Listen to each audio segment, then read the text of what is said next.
사울 왕이 40년 동안 통치를 하고 죽었습니다. 그러고 난 다음에 다윗이 왕이 되고 난 뒤에 가장 먼저 서두르고 착수한 일이 바로 무엇이냐? 하나님의 언약궤를 예루살렘 성으로 운반해 오는 것이었습니다. 사사시대 때, 특별히 엘리 제사장의 시대라고 알려져 있죠. 이스라엘 사람들이 전쟁을 할 때 하나님의 언약궤를 메고 나가면 승리할 줄로 생각을 하고 하나님의 언약궤를 메고 나갔다가 어떻게 되었습니까? 대패를 당하고 대부분의 사람들 다 전쟁터에서 쓰러져서 죽고 그 하나님의 언약궤를 메고 나간 제사장들도 다 죽고 언약궤는 적군에 빼앗겼습니다. 그 일로 인해 그 일 이후로 블레셋 땅에 이 언약궤가 가 있었는데 가는 데마다 하나님께서 그 사람들을 치니까 이 사람들이 나중에는 이스라엘 하나님의 언약궤를 우리가 도저히 감당할 수 없다. 본나라로 돌려보내자 해가지고 돌려보냈지 않습니까? 돌려보낸 이 언약궤가 이스라엘 나라 한중간에 와 있었던 것이 아니라 이스라엘 나라 국경의 변방 도시에 가 있었던 거예요. 사울 왕이 되어서 40년 동안이 지났는데도 그 언약궤를 버리다시피 그곳에 변방 지역에 놔두고 있었습니다. 그러나 다윗이 왕이 되자 제일 먼저 착수한 일이 뭐였다고요? 그 하나님의 언약궤, 버려두다시피 한 그 하나님의 언약궤를 예루살렘 다윗궁으로 모셔오는 일이었습니다. 우리가 성경을 다 알고 있는 바와 같이 처음에는 착수했다가 실패했습니다. 왜냐하면 이 언약궤를 제사장이 어깨에 메고 와야 되는데 소 달구지 위에다가 수레 위에다가 얹고 왔거든요. 실패했습니다. 도중에 스톱하게 됐어요. 나중에 깨닫고 다윗이 또다시 시도를 해서 이번에는 제사장들이 성경에 있는 대로 그 하나님의 언약궤를 메고 예루살렘 성으로 운반해서 다윗궁 안에 한 곳을 안치해서 거기에다가 하나님의 언약궤를 내려놓게 됩니다. 그러면 다윗이 왜 언약궤를, 하나님의 언약궤를 이토록 운반해 오려고 했을까요? 아까 말씀드린 바와 같이 다윗은 평소에 하나님을 자기 앞에 모시고 사는 사람이에요. 하나님을 자기 앞에 모시고 사는 사람이 제일 먼저 하는 일이 뭐겠어요? 구약식 표현으로 말하자면은 언약궤가 내 삶 가까이에 있어야 돼. 저 멀리 국경지역에 한 번 찾으러 갈라 해도 힘들겠어요. 이스라엘 사람들이 버려두다시피 했어요. 다른 말로 하면은 하나님을 찾지 않았다 이 말이에요. 40-50년 동안을. 다윗이 이제 무엇을 하려고 합니까? 그는 하나님을 믿는 자답게 하나님을 항상 모시고 싶어서 수도 예루살렘 다윗궁 그 안에, 즉 그때까지는 성전이 없었기 때문에 다윗궁 안에 처소를 하나 거룩하게 구별을 하고 거기에 언약궤를 안치시킨 겁니다. 역대상 13장 3절에 우리가 아까 읽었던 그 말씀에 보면은 우리 하나님의 궤를 우리에게로 옮겨오자. 사울 때에는 우리가 궤 앞에서 묻지 아니하였느니라 그랬어요. 다윗이 한 말이에요. 우리가 하나님의 궤를 옮겨오자. 사울 왕의 시대에는 하나님의 궤 앞에서 묻지 아니하였느니라. 기도하지 않았다 이 말이에요.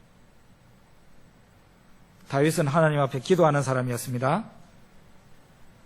그는 하나님 앞에 묻는 기도를 많이 한 사람이에요. 그러니까 더더욱 하나님의 언약궤를 모셔와야죠.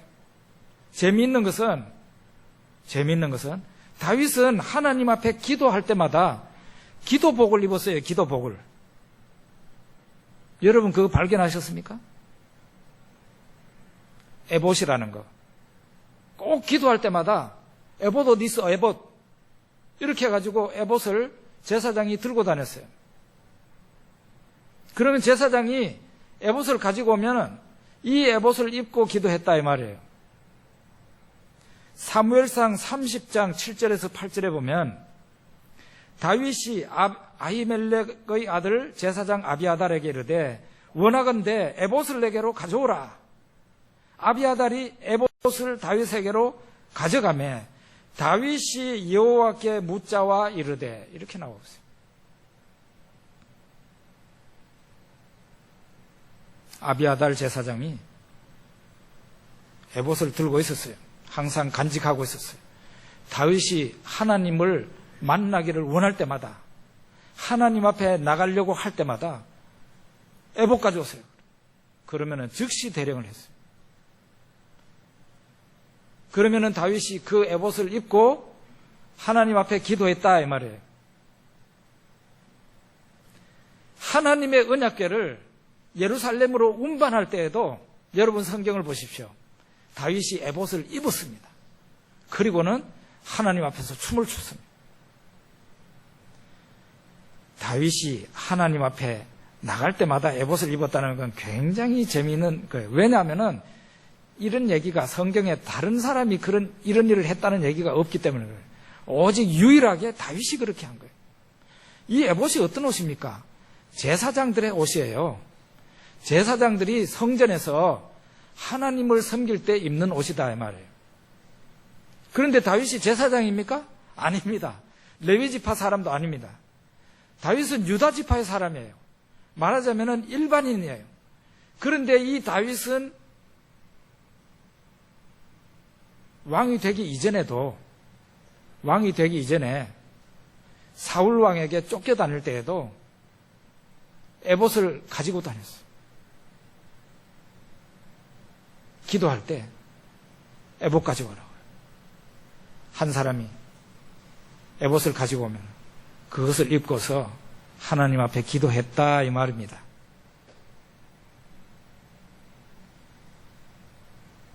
이게 무슨 뜻이 있습니까? 다윗은 하나님 앞에 나가는 것을 그만큼 소중하게 생각했다는 얘기예요. 다윗이 기도하고 예배드리는 것을 이만큼 중요하게 생각했다는 얘기입니다. 우리나라 성도님들 가운데서도 어떤 분들은 자기 집 안에 한 곳을 구별을 해서 기도의 방으로 만들어 놓은 분들이 있는 것을 봤습니다. 참 비슷한 사람들이에요. 에봇 입은 다윗하고 참 비슷해요. 그래서 언제든지 기도하고 싶을 때 그냥 소파에서도 기도하고 침대에서도 기도하고 얼마든지 기도가 괜찮지만 적어도 이 사람에게는 기도가 특별한 행위인 것이에요. 그래서 그 자기 집에 구별한 그 방에 들어가서 거기에서 기도를 하는 거죠. 저는 참 좋은 일이라고 생각합니다. 여러분도 형편이 되면은 그렇게 한번 해보십시오. 다윗은 기도할 때 특별히 묻는 기도를 많이 한 사람인데요. 사울 왕이 군사를 풀어서 다윗을 붙잡으려고 합니다. 다윗은 국토에 안 돌아다닌 데가 없어요. 그냥 굴에서 잠잔 게 수단 세월이 지났어요. 사울이 군사를 풀어서 다윗을 붙잡으러 옵니다. 저 멀리 군사가 보입니다. 다윗이 하나님 앞에 기도하면서 묻습니다. 하나님 아버지, 하나님, 여호와 하나님, 이 동네 사람들이 나를 저 사울 왕에게 넘겨주겠습니까? 넘겨준다. 그러면 도망을 가요. 묻는 거예요. 다윗이 블레셋 사람과 전쟁을 할 때 하나님 앞에 기도했어요. 하나님 아버지, 여호와 하나님, 적군을 우리에게 붙이실 작정입니까? 그러면 하나님께서 붙인다. 그러면 적군을 언제 칠까요? 이런 기도도 합니다. 적군을 언제 칠까요?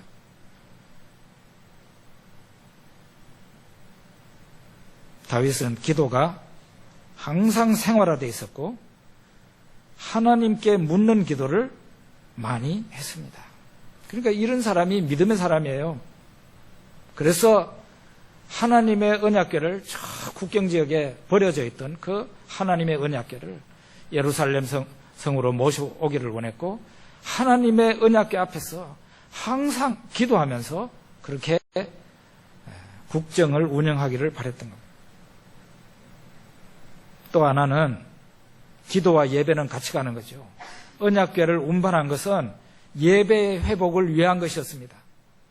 기도하지 않았다는 것은 예배 드리지 않았다는 것을 의미합니다. 기도 안 하는 사람이 예배 드리는 거 봤어요? 시편 16편 8절에 보면 내가 여호와를 항상 내 앞에 모심이여 그가 나의 오른쪽에 계심으로 내가 흔들리지 아니하리로다. 다윗이 흔들리지 않고 항상 승리할 수 있었던 그 요인은 다윗이 여호와 하나님을 항상 자기 앞에 모시고 있었다는 거죠. 그러니까 무적이에요. 사울 왕이 그리고 이스라엘 사람들이 사울 편에서 다윗 그 한 사람을 잡아서 죽이려고 했는데 결국 죽이지 못했습니다. 항상 하나님께서 다윗을 보호해 주셨어요. 다윗은 예배를 중요하게 여기는 그런 삶을 살았습니다. 그러니까 그가 믿음의 사람이라는 거예요. 여러분도 믿음의 사람이 되길 원하십니까? 그러면 예배를 소중히 여기십시오. 예배를 소중히 여기지 않으면 믿음의 사람 아닙니다. 예배를 소중히 여기지 않는데 나 믿음의 사람 아닙니다. 단지 예수님을 믿는 사람이죠. 믿음의 사람이라는 것은 좀 차원이 좀 다릅니다.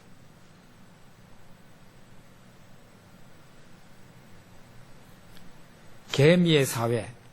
여러분 개미의 사회 좀 아시죠? 그런 책도 나왔지 않습니까? 베르베르라는 사람이 개미에 대한 책도 썼죠. 그 책을 읽어보니까 개미가 이루고 있는 사회는 인간 사회에 못지않더라고요. 아주 조직화되어 있고 각자의 역할이 딱 정해져 있어요. 전쟁을 하는 개미가 있어요. 전쟁을 하는 개미는 그 개미 모양이 달라요. 이 머리 입부분이 발달되어 있어요. 그래가지고 쾅 불면은 꼼짝도 못하게. 개미가 실제로 그렇게 생긴 거죠. 농사 짓는 개미도 있습니다. 개미가 농사 짓습니다. 그래가지고 나무 이파리를 깔아가지고 와가지고 개미집으로 끌고 들어가서 그걸 배양하는 거예요. 신기합니다. 그 다음에는 개미 가운데는 노예 개미도 있는데 이 개미 집단하고 저 개미 집단하고 전쟁을 해서 지는 집단이 포로가 되고 포로로 끌려가는 거예요. 가가지고 노예가 됩니다. 노예로 이를 부려먹어요. 그리고 이 노예 개미가 반란을 일으키지 못하도록 그 옆에서 감시하는 개미들이 있습니다. 그리고 이렇게 저렇게 전쟁을 하다가 일하다가 지치고 피곤하면은 너무 힘들면은 병원에 가가지고 닌겔 맞잖아요. 에? 이 개미도 그런 게 있어. 지치고 힘들어서 피곤하면은 영양 공급 받는 배가 있어요. 거기에 가면은 영양 개미들이 전부 다 천정에 주렁주렁 이렇게 달려 있어요. 배가 빵구랗게 이렇게 돼 있어요. 그러면 그 꽁무니에 가서 빨면 되는 거예요. 그러면은 얘가 새 힘을 얻는 거죠. 그렇게 해가지고 일을 해요. 여러분 놀랬죠? 개미가 그렇다는 겁니다. 일사불란한 어쩌면은 인간보다도 더 조직화된 그런 사회를 개미가 이루고 있어요. 그런데 실험에 의하면 아무리 조직화되고 치밀하게 조직된 일사불란한 이 개미 집단도 한순간에 무너뜨릴 수 있는 방법이 있대요. 그게 뭔가 하면 가르쳐 드릴까요? 설탕을 한 사발을 갖다가 개미집 앞에 쏟아 놓으면은 그걸로 만사 끝이래요. 왜냐하면은 얘들이 설탕 맛을 알거든요. 설탕을 딱 입에 무는 순간에 정신이 헷가닥 돌아가지고 얘네들이 뭐 지휘체계고 뭐고 한 개도 없이 그냥 설탕을 물고 어디론가 다 도망가 버린다는 거예요. 그래서 개미 집단이 와해돼 버린다. 한순간에 와해가 된다. 설탕의 단맛 때문에 그들의 생각도, 그들의 이성도, 사회도, 국가도 한순간에 무너져 내려버려요. 성도의 자리 옆에는 맛있는 설탕들이 많이 놓여 있습니다. 여기 가도 설탕 있고 저기 가도 설탕 있고, 이 설탕에 맛이 취하면 예배 드리는 일을 귀찮게 생각하고 소홀히 생각할 수밖에 없어요. 여러분들은 아마 유혹을 다 이기고 이 자리에 왔는 줄 압니다. 집에서 에어컨 틀어놓고 시원하게 이렇게 샤워하고 누워있으면 얼마나 편하고 좋을 텐데, 땀을 뻘뻘 흘리면서 여기까지 와서, 다행히 여기에 에어컨이 잘 돼 있어서 다행입니다. 고생 많이 했겠죠. 예배에 성공하면 인생에 성공한다는 말이 있어요. 내 삶에서 예배가 제자리에 와 있으면 다른 삶도 질서 있게 돌아갑니다. 다윗의 성공은 바로 여기에 요인이 있었어요. 다윗의 성공은 예배의 성공이었어요. 그러니까 다윗을 하나님께서 오른손으로 붙들고 그를 항상 가는 데마다 이기게 하고 승리하게 만들었던 거예요. 아멘. 그 다음에는 다윗이 믿음의 사람이다 한 두 번째는, 그는 하나님을 믿고서 무모하게 보이는 불가능해 위험한 일에, 모험에 도전하는 그런 사람이었어요. 누구가 봐도 겁이 나서 달라들지 못하는 일을 다윗은 믿음의 사람이었기 때문에 하나님을 믿고 도전했다 이 말이에요.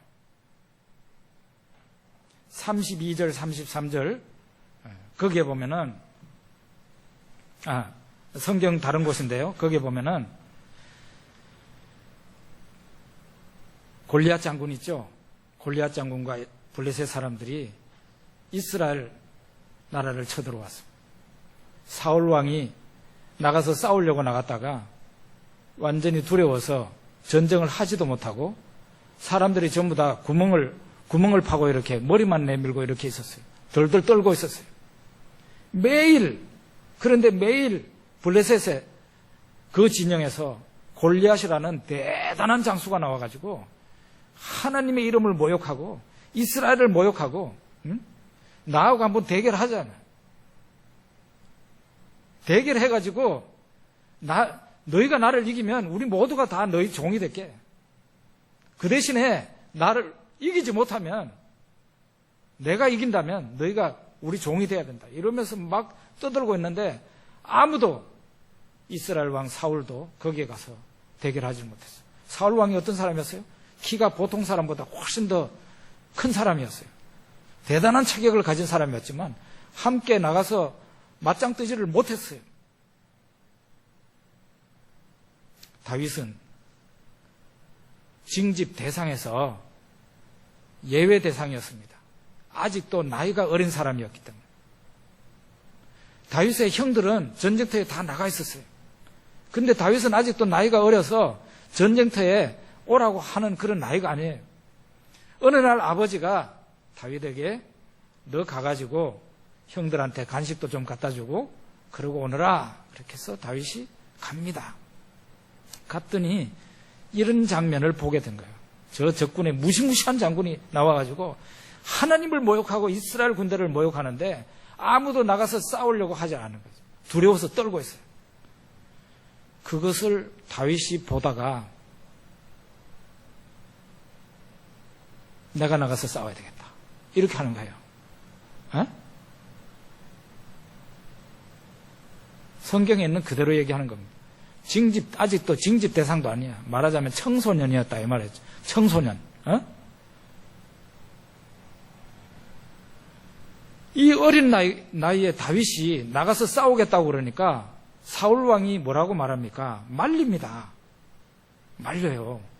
너는 나이가 어리다. 저 사람은 전쟁 기술자야.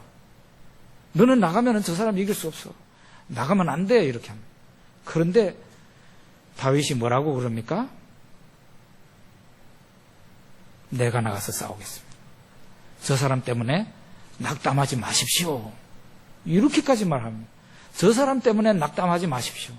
내가 가서 싸우겠습니다.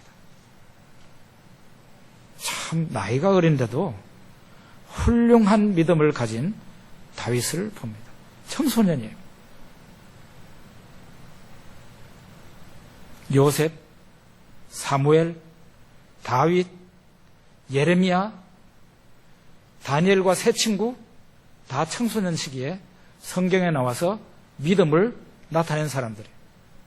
이 사람들이 다 공통적인 게 청소년 시기에 하나님 앞에 발탁이 되어서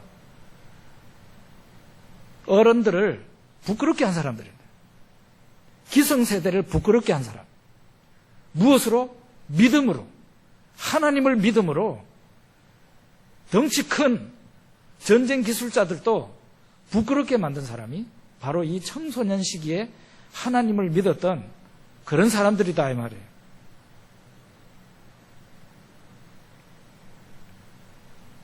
예전에 한 10년 전이었는가요? 제가 목회를 할 때 20대 여집사님, 남집사님들을 임명을 했어요. 포항공대에서 우리 교회를 출석하는 분들 가운데 믿음이 참 괜찮구나 하는 사람들을 임명을 하려고 그러니까 몇몇 분들이 반대를 하셨어요. 목사님, 이 사람들 나이가 너무 어리지 않습니까? 나이가 어리죠. 근데 사실은 요즘 머리죠. 옛날로 치면 어린 거 아니에요. 옛날 사람들은 15살만 넘으면은 성인으로 취급을 했습니다. 실제로 10대 후반에는 우리나라 사람들 다 결혼했습니다. 옛날에는. 에? 요즘 와가지고 30살 안 됐다고 나이 어리게 보죠. 지금 한 50년 전만 해도 10대 후반만 되면 다 어른으로 다 대우해 줬어요.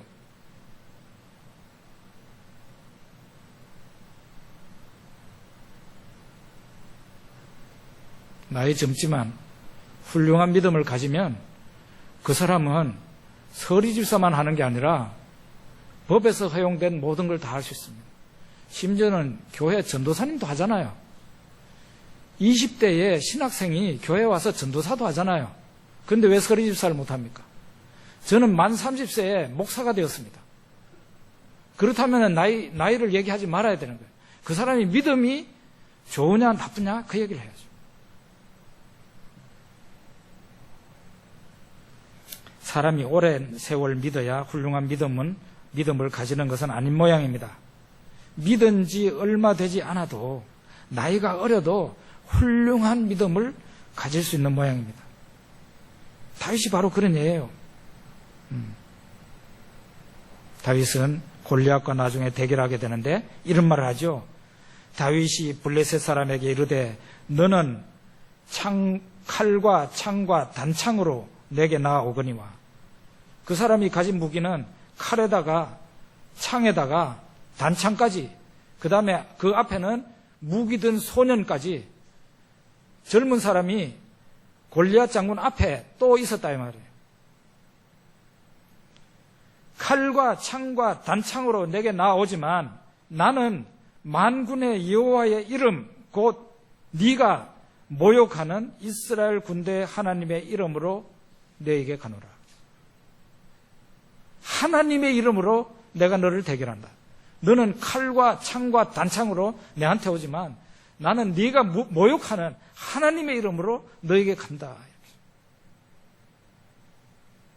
예, 다윗은 전적으로 하나님의 이름을 의지했어요. 그가 하나님 앞에 어떤 하나님이라고 했어요? 만군의 여호와라고 그랬어요. 만군의 여호와. 이 만군의 여호와라는 말은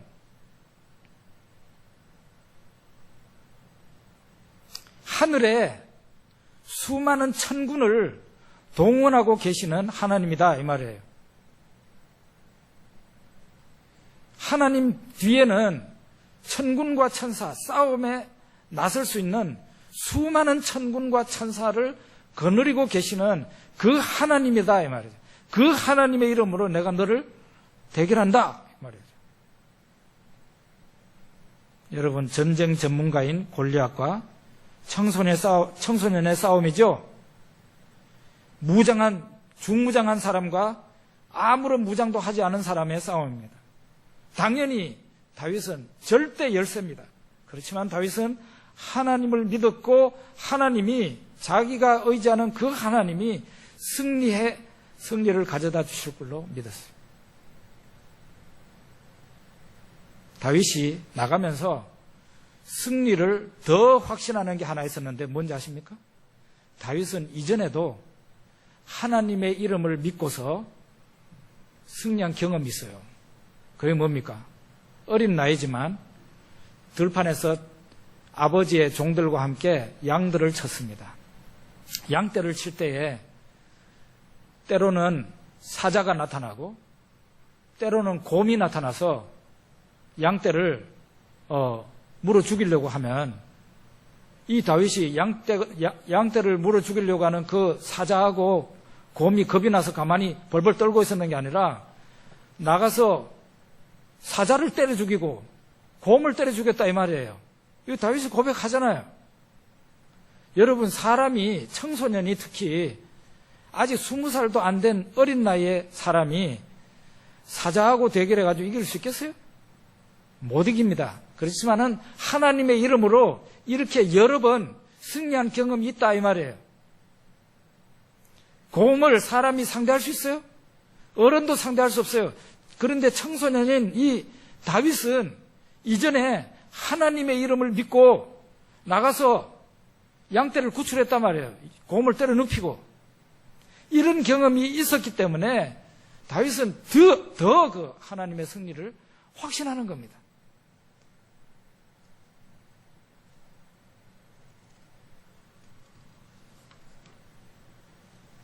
여러분과 저에게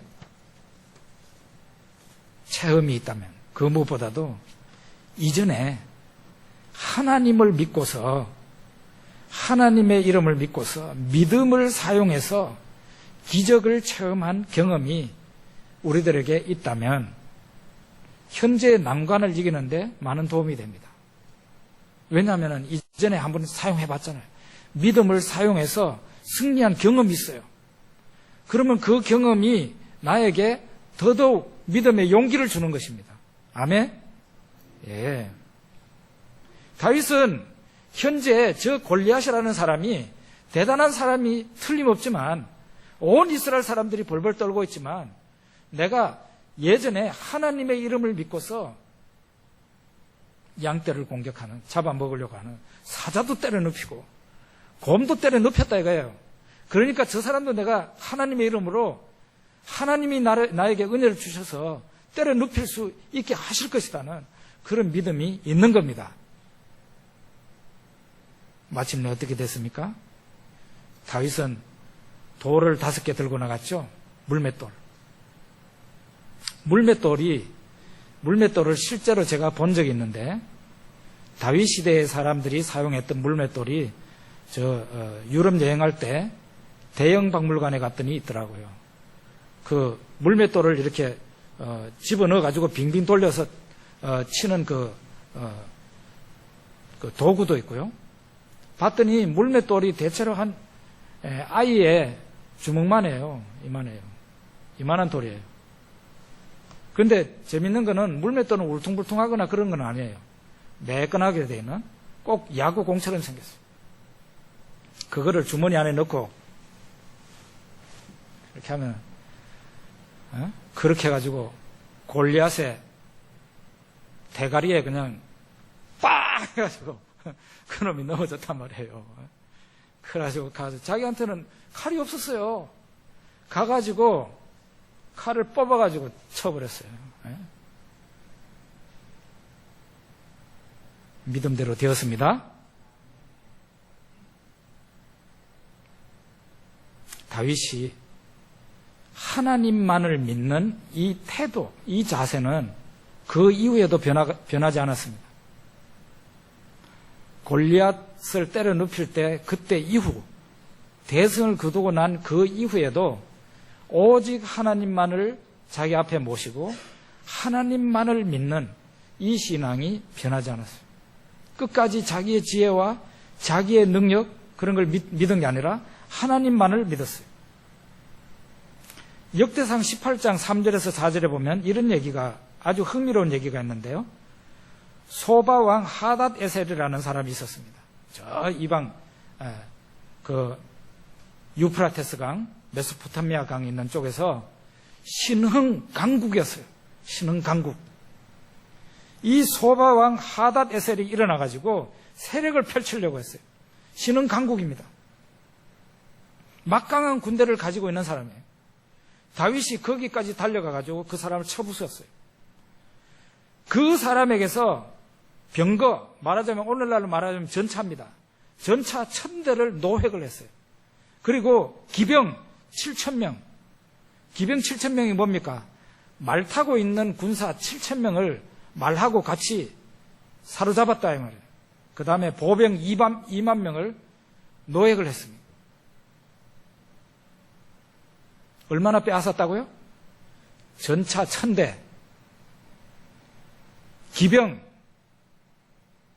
마병, 기마병 7000명, 7000명과 그 말, 보병 2만 명을 사로잡았다 이 말. 여러분 같으면 어떻게 하겠습니까? 여러분 같으면 어떻게 하겠어요? 그 사로잡은 걸 어떻게 하겠어요? 요즘으로 말하자면은 포하고 싸움에 나가서 탱크하고 포하고 총하고를 많이 빼앗았어요. 그러면 어떻게 합니까? 그거를 잘 써야죠. 잘 사용해야지. 그런데 다윗은 그 중에 일부분만 남기고 모조리 다 없애버렸어요. 말을요, 뒷발에 힘줄을 끊어버렸어요. 말을 뒷발에 힘줄을 끊으면 말이 말구실을 못합니다. 살아있기는 하지만 전쟁터에 데리고 나가지를 못해요. 왜 그렇게 한 거예요? 어리석은 겁니까? 그걸 고스란히 무기로 그대로 사용할 수 있는데 그러면은 한순간에 엄청 강한 군대를 이룰 수 있단 말이에요. 근데 그걸 그렇게 하지 않고 일부분만 남기고 다 그냥 없애버렸어요. 왜 그렇게 했습니까? 신명기 17장 16절에 보면 그 답이 있는데 하나님께서 이스라엘 사람들에게 말합니다. 나중에 왕이 될 사람은 병말을 많이 두지 말 것이요. 군사용 말을 많이 두지 말아라 그랬어요. 왜 그렇게 한 겁니까? 전차와 말을 많이 두지 말라는 것은 이스라엘 나라, 너희 나라는 너희들 나라에 힘을 기르고 너희들 나라를 강력하게 만드는 데 신경 쓰지 말고 오직 나 여호와 하나님만 잘 믿어라. 내가 너희들의 군인이 되어줄게. 내가 너희들의 병거가 되어줄게. 그런 얘기입니다. 내가 너희들 나라를 막아줄 테니까 말이라는 거, 전차라는 거 많이 둘 필요 없어. 그렇게 한 거예요. 다윗은 이 말씀에 충실했던 겁니다. 자기의 힘을 기르지 않고 하나님을 모시는데 자기의 온 에너지를 집중시킨 그런 사람이에요. 우리는 다윗을 믿음의 사람이라고 그럽니다. 왜 그러는가? 그는 다윗은 항상 하나님을 자기 앞에 모시는 삶을 살았습니다. 그래서 언약궤도 운반에 와서 가까이 자기 궁 안에 모셔놓고 항상 하나님 앞에 물었다 그랬어요. 예배의 회복을 한 것이에요. 하나님께서 그 사람을 축복하지 않을 수가 없죠. 그리고 그는 하나님을 믿었기 때문에 남들이 벌벌 떨고 도저히 나설 수 없는 그런 위험천만한 일에도 하나님을 믿고 나갔어요. 승리했고. 여러분과 저도 믿음의 사람이 된다면 당연히 그렇게 할 수 있습니다. 기도하죠.